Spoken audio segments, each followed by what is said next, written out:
Here. Commissioner Kelly, Present. Vice Chair Addy, Present. Commissioner Hayes is excused, and Commissioner Pottenberg is absent. We have a quorum.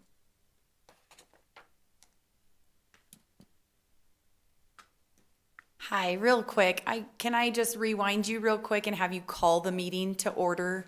Oh, yes. That's okay. That is not only IT's trigger to, like, they see you and hear you hit the gavel, then they can start the thing. Okay. But it also introduces the meeting, and we'll cover that in open meeting law next.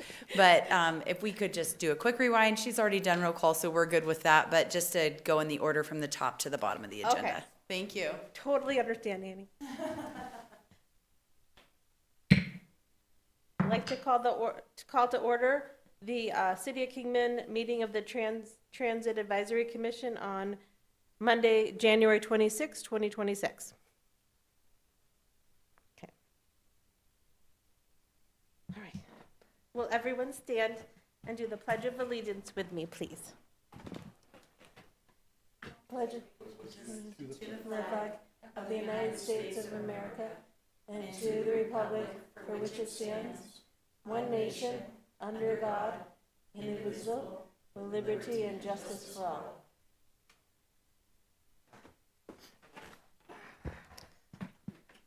Okay.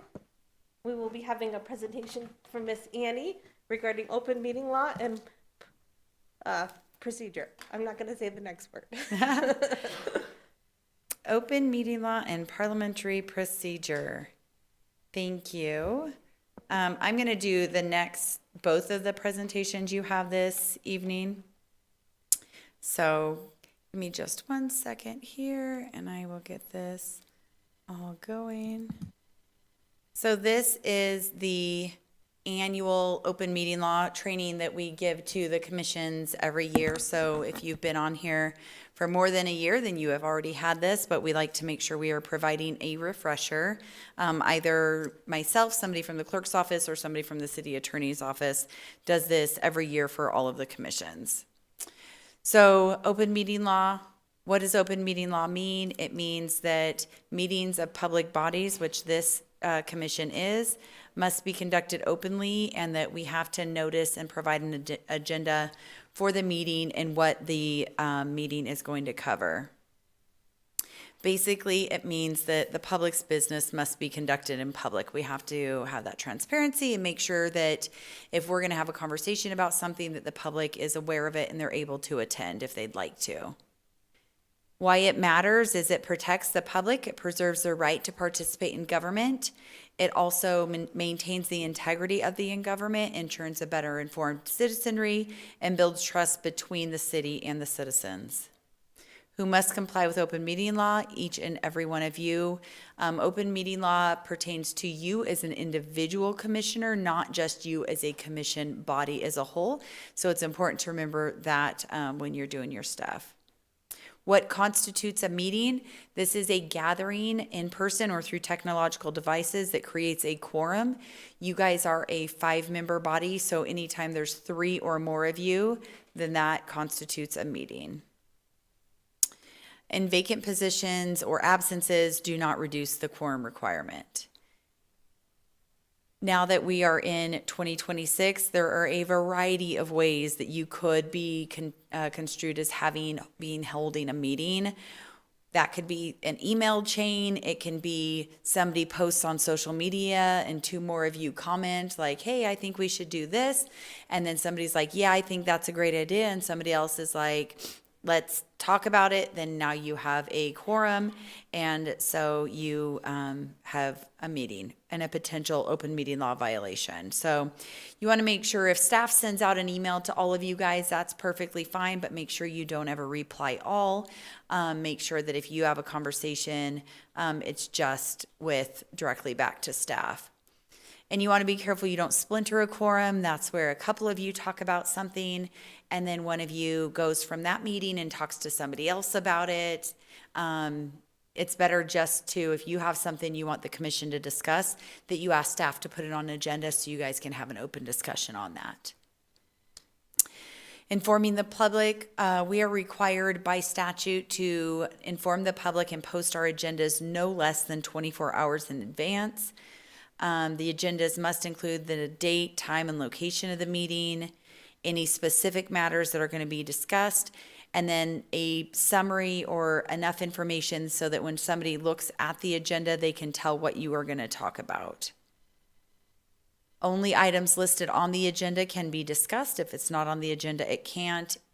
Sometimes we see this when we get to a department report and staff is sharing a report, and maybe that triggers, oh yeah, I wanted to ask Sherry about this or that, but it's not part of her report and it's not on the agenda.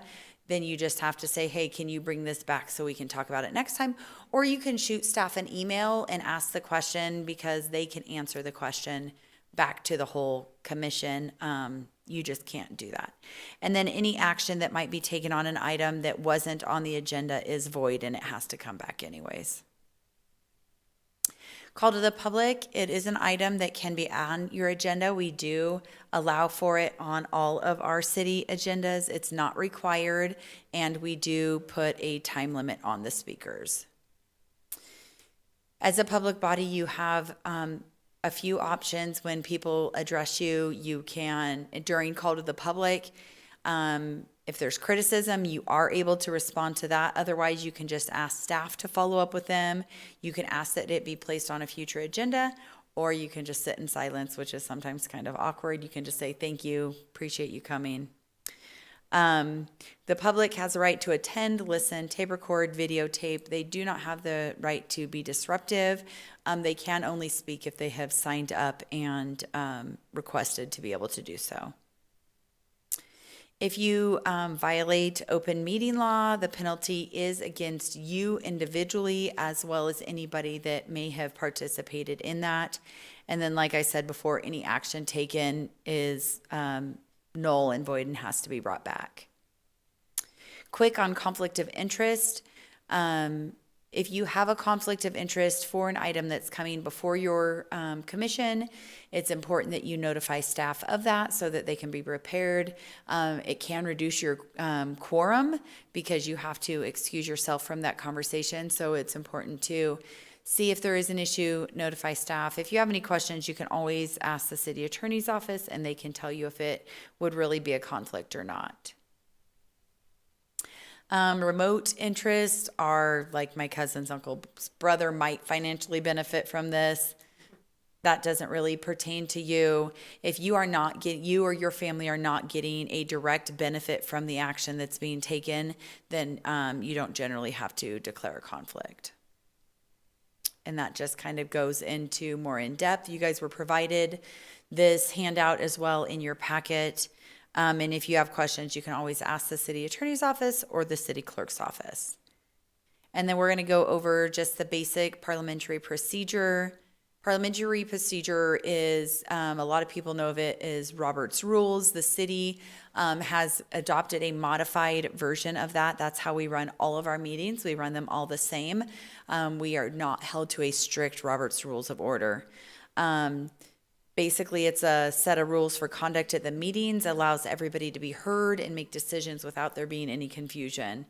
It's important because it just helps run a really nice, well executed meeting. Everybody gets an opportunity to speak, have their thoughts shared, and clean motions.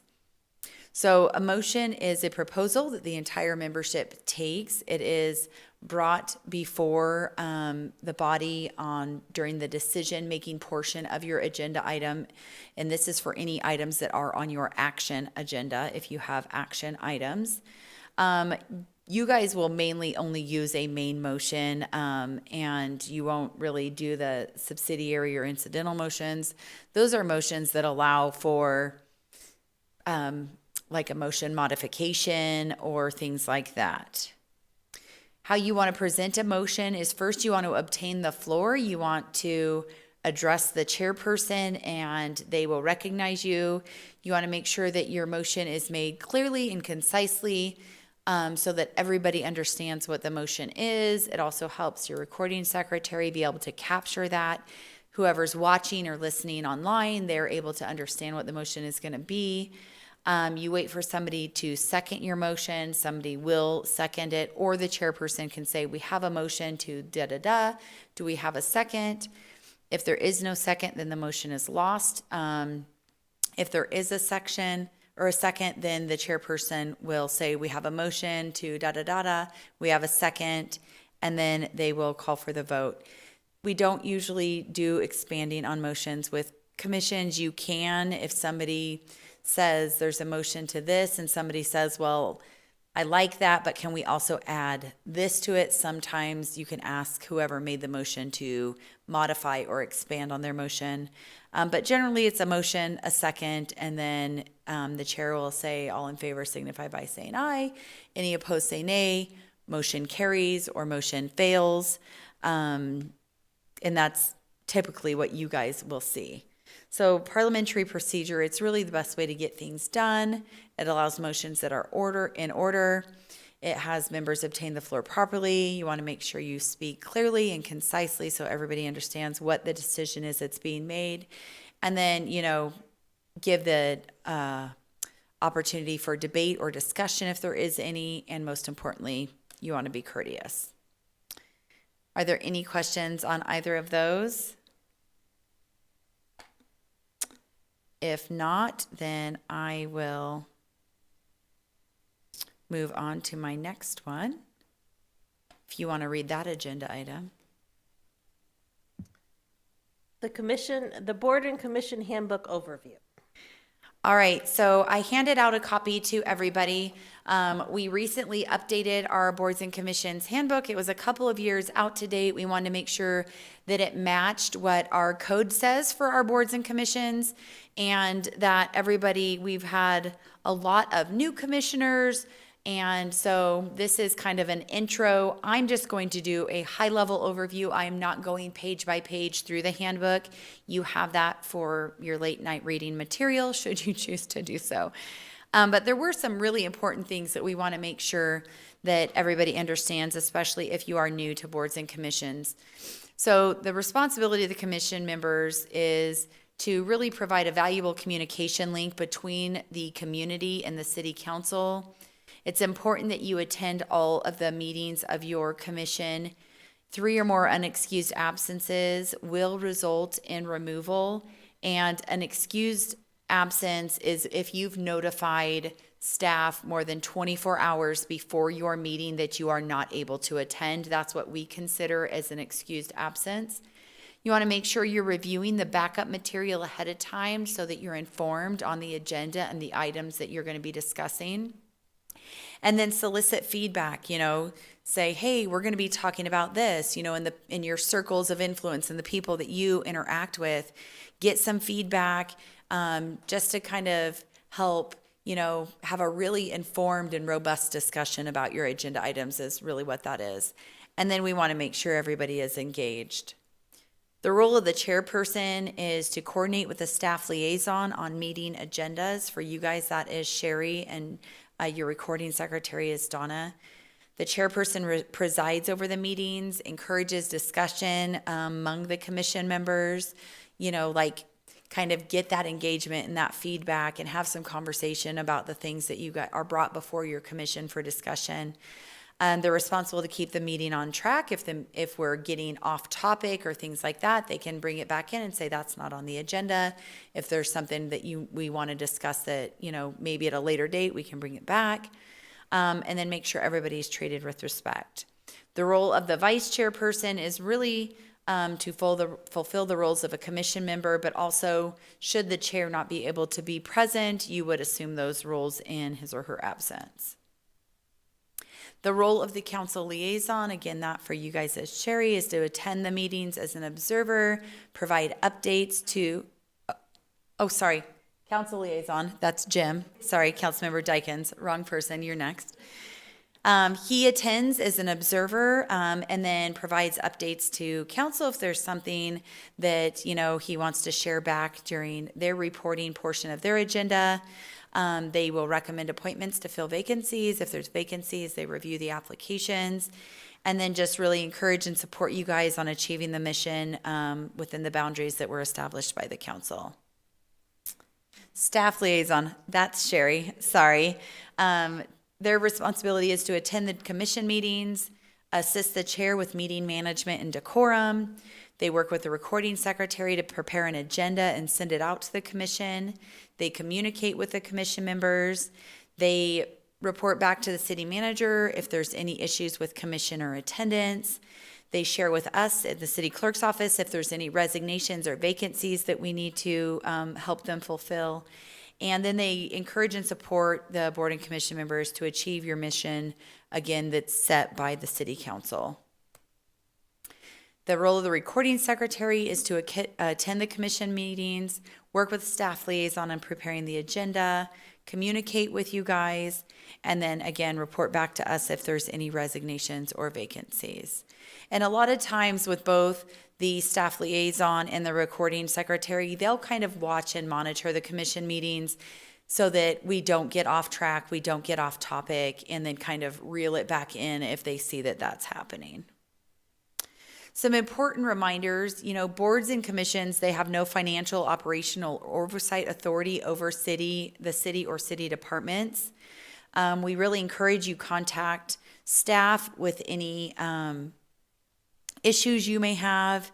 If you're not clear on policies and procedures, we ask that you please ask for clarification, that you not ask for individual reports, favors, or special considerations, that there is a portion in your agenda where you can ask for a future report or update, and that's the appropriate time to do it.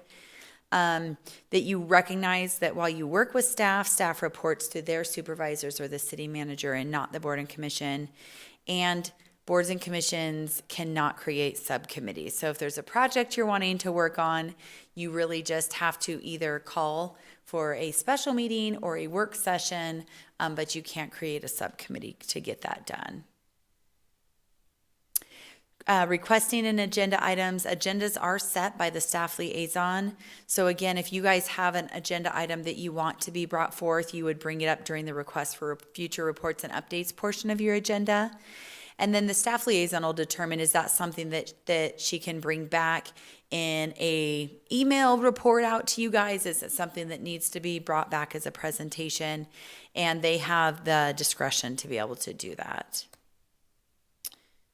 Again, I kind of mentioned you guys can call an additional special meeting if there is an item that needs to be heard before your next regularly scheduled meeting. And special meetings are subject to the city manager's approval and meeting room availability. And with that, if you have any questions, there was one other thing I wanted to address, and I haven't seen this here, but because it has come up with other commissions, if a commissioner is not available to attend a commission meeting, they can't ask that agenda items or business be held until they are available.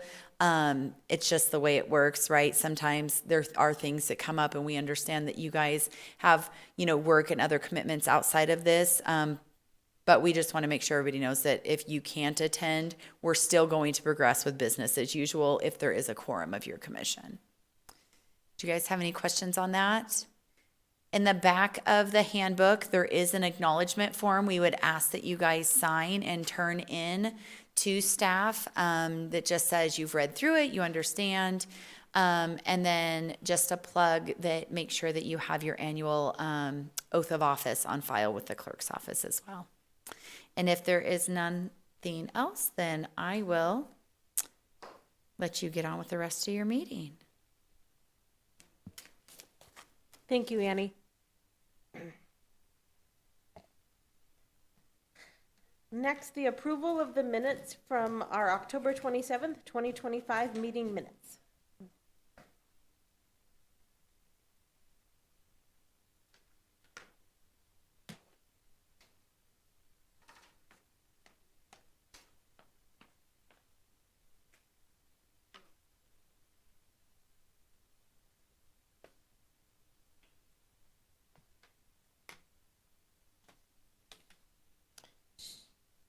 Sherry, did we get those emailed out to us? I didn't think so. I thought we only got the, They're in the agenda, and I also, it's not in your printed copy, but it is in the copy that was,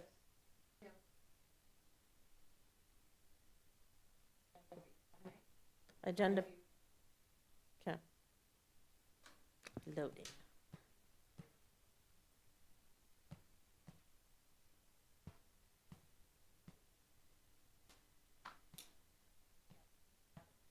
No, I just gotta go through the handbook to get to that page.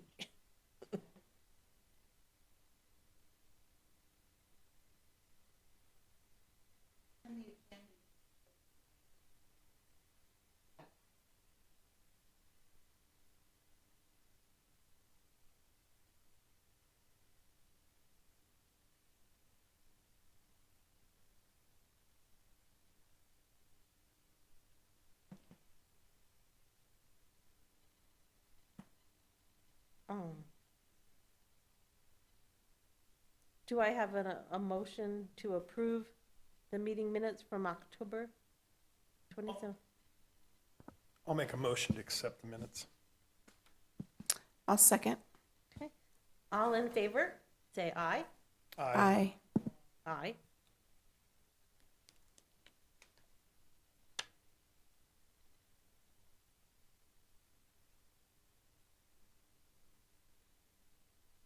Call to the public?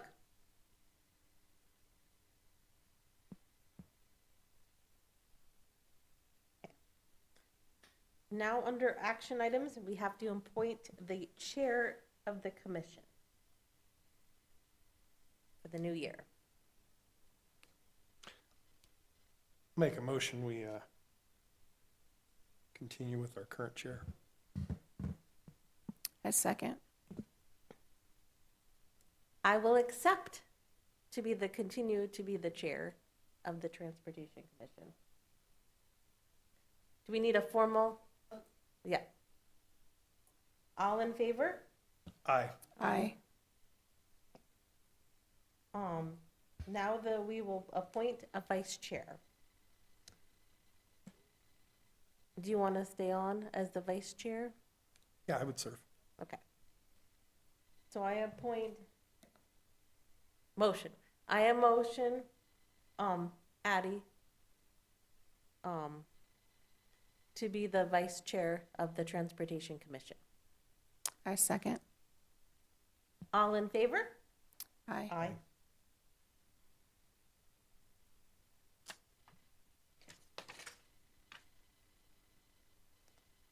Okay. Next on our agenda is the discussing of the transportation to the Kingman City Airport Industrial Park. Discussion regarding the cart services to the Kingman Airport and the possibility of including a connection to the high school stops. Staff presentation? Okay, so at the previous meeting, you'd requested that we readdress, you wanted to know what the status was on transportation to the industrial park, and that's currently on hold. However, it's not out of the works. We still are exploring options. And so I provided you a copy of the presentation that was presented previously with what options we had been exploring. And one thing that is not on there was a recommendation made for possible commuter route that would be just strictly between like apartment complexes and going back and forth to the airport and main locations with large residencies. And so I've looked at different options for that. I don't have a printout for you, but what that generally would be the same hourly service, most likely 6 a.m. until 8 p.m., and with stops at locations such as Kingman Station Apartments, Centennial Park, Walmart, where it would meet up with any other connections from other routes, and out at the airport, it would be able to serve further within the airport rather than right at the entrance.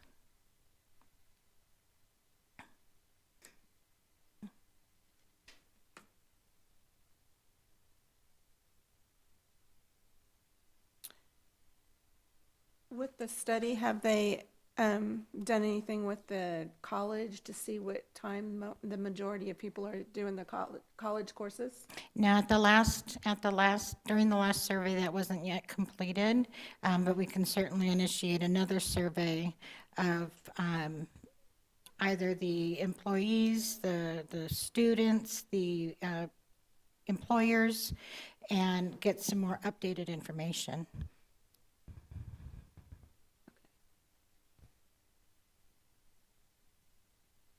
Sounds good. On the last survey, was the 6 to 8 p.m., was that the majority of the businesses being open? No, and that was one of the problems that we were having, is how we would be able to meet the needs of all employers out there for all shifts. And what we were given is shifts, many shifts start as early as 3 in the morning, some end at midnight. We did only receive a few responses back from our employers, but what we were pretty much given was main shifts start as early as, they have shifts that are 3:30 to noon, 5:30 to 2, 8:30 to 5. Others are much earlier, than our route starts, 4 in the morning, later than route ends, 10 midnight.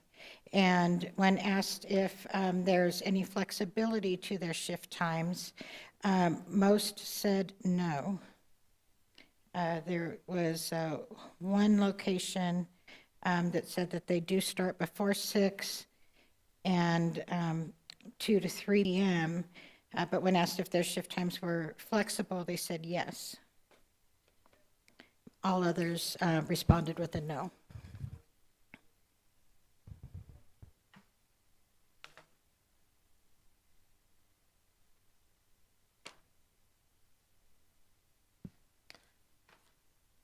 I forget, are we going out to the Kingman High School, or are we still like a block away from the Kingman High School? We're still about a block away from the Kingman High School.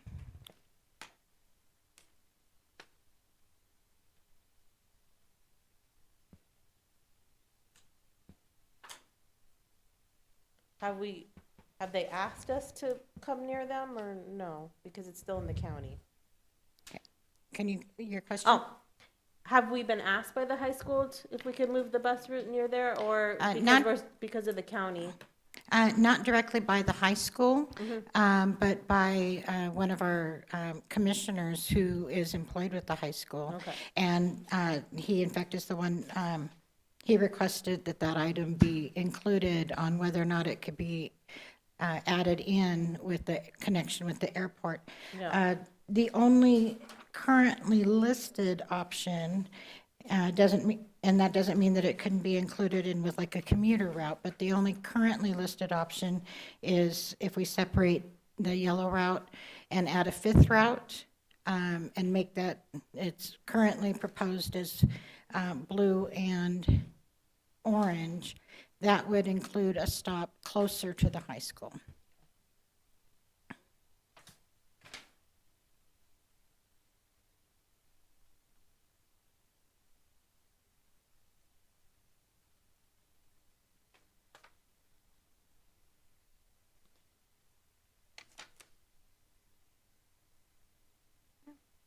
Does anyone have any discussion about what Sherry's brought up regarding our proposal options for the pilot program and tabling it?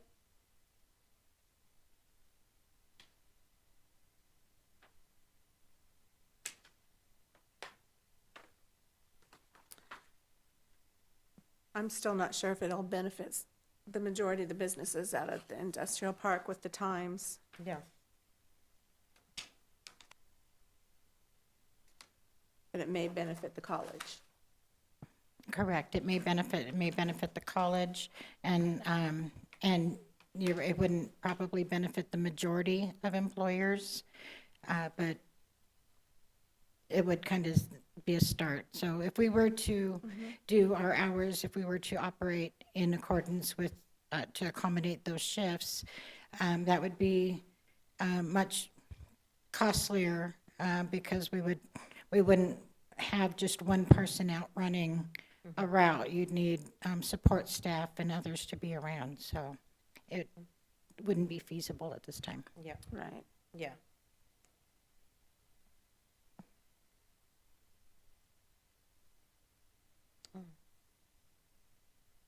Do I have to have a motion to approve or deny that? We're just discussing it, really. Okay. All right. And any discussion regarding possible route modifications, or everything Sherry said was fine with everyone?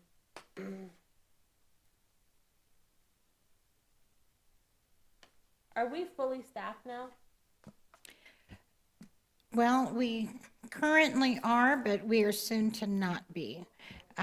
Our crew leader, I'll get further into that in my Okay. report for you. Yeah, I just mostly wanted. Which is fine.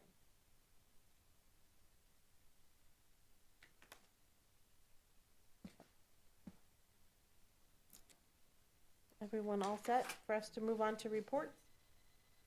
Yes. Okay. Reports, Public Transit Superintendent Report, Sherry? Okay, thank you. So ridership and financial reports, they weren't ready at the time of the agenda posting, which I usually try to have in there for you. But copies have been printed and provided, and they'll be included in the minutes. To your question, CART will be posting a full-time and a part-time transit operator position soon on the City of Kingman website. And just a reminder, applicants do need to have a current CDL and passenger endorsement. We also have a crew leader who's been great, Andrea. She's going to be relocating soon, and we have a new crew leader that's been selected, Doug, and he's doing a great job. So the full-time position would be to replace Doug's position, and then we have another driver who's preparing to move as well. So we will have those couple openings. And also the RFP for advertising, that should be released soon, and we plan to have that close mid to late March. An application was submitted in October for the Section 5339 grant, which is Grants for Buses and Bus Facilities Formula Program. In that request, we included funds to complete the National Environmental Policy Act, NEPA, assessment, and the facility engineering design for the future transit center. We also requested funds to purchase one replacement ADA-equipped transit vehicle. In November, ADOT hosted a grant implementation workshop for the next two-year application cycle of the Section 5311 Rural Transit Grant, which funds a portion of the administrative and operating expenses, as well as some capital items. That cycle is for the funding period of federal fiscal years 2027 and 2028. So that'll begin with October 1st of 2026 and end September 30th, 2028. New with this cycle is ADOT has combined, they're combining the 5331 and 5339 grant applications into a single two-year cycle.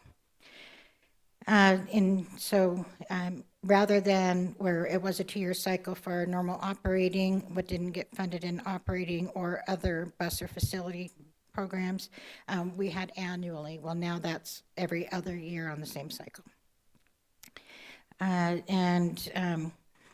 With that, in addition to administrative and operating funds to maintain our current level of service, we're planning to request operating funds sufficient to operate a fifth route. However, over the past several years, ADOT's been able to award any additional funding beyond existing service levels.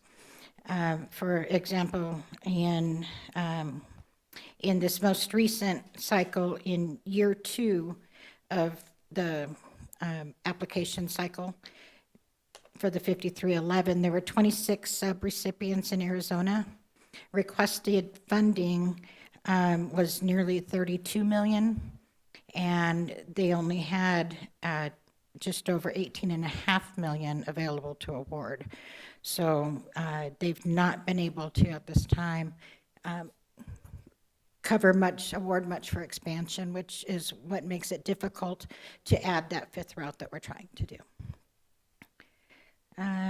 In addition to our operating expenses, we do plan to request two replacement vehicles, as well as updates to the onboard GPS, vehicle locator, surveillance camera, and automatic passenger counter system that's on our bus. The grant application opened last month, and it's due February the 18th. Public hearing will be scheduled during the February 17th regular city council meeting.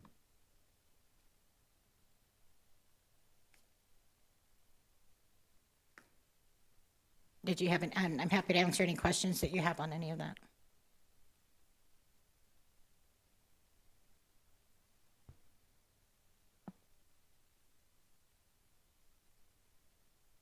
No questions, Sherry?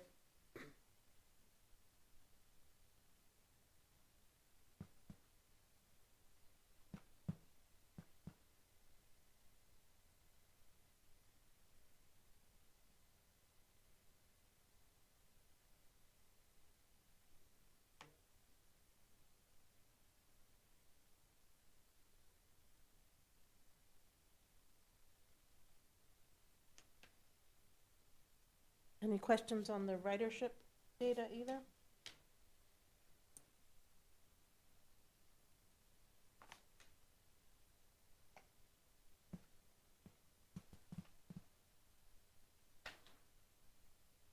It looks like we have a little bit of a drop, but pretty much steady.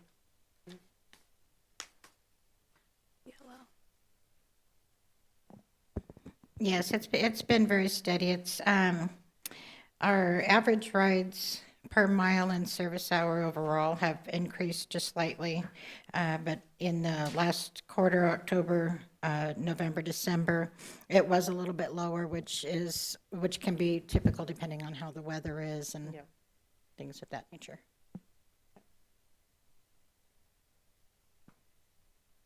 All right. Any announcements by commission members?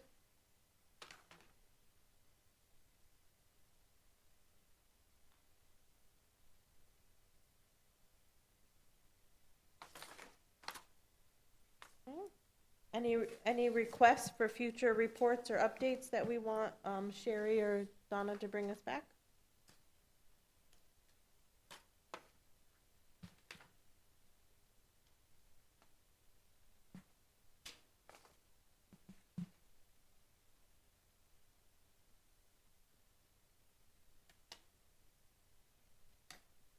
Any thoughts for future agenda? Any- No. Okay. I can't think of anything off the top of my head either. So we'll just email Sherry if we come up with anything between now and April. All right. I'm going to adjourn this meeting if we don't have anything else to discuss. Thank you.